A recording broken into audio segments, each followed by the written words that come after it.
Qui sont ces hommes qui poursuivent et cherchent Dieu? On ne saurait poursuivre une chose qui n'a pas été vue, puisque c'est Dieu l'objet de leur persévérance dans cette course. Nous voyons quels sont ces hommes engagés dans ce mouvement venu des cieux.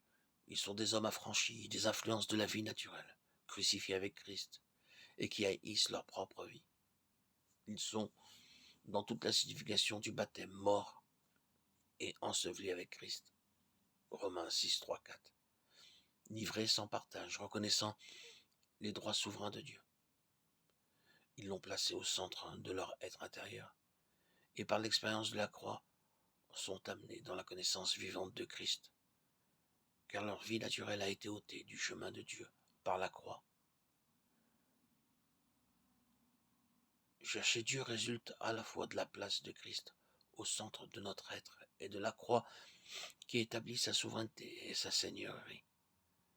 Il faut qu'il soit en vérité le Seigneur pour que nous connaissions expérimentalement l'affranchissement de nous-mêmes. La soif de le connaître est le résultat de l'œuvre de la croix en ceux qui le cherchent et de l'élimination de ceux qui procèdent de la vie propre tournée sur elle-même. La profondeur de notre communion avec Dieu, vivant, ne saurait aller au-delà de la mesure de transparence opérée dans notre constitution par la croix.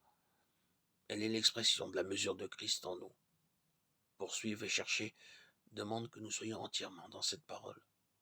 Je cours afin de remporter le prix de l'appel céleste en Jésus-Christ. Philippiens 3,14. Car l'instrument pour cette restauration implique qu'il vive et marche avec Dieu dans une relation étroite, exempte de toute ombre. Dieu est attiré par ce qui convient et qui est conforme et propre à sa nature.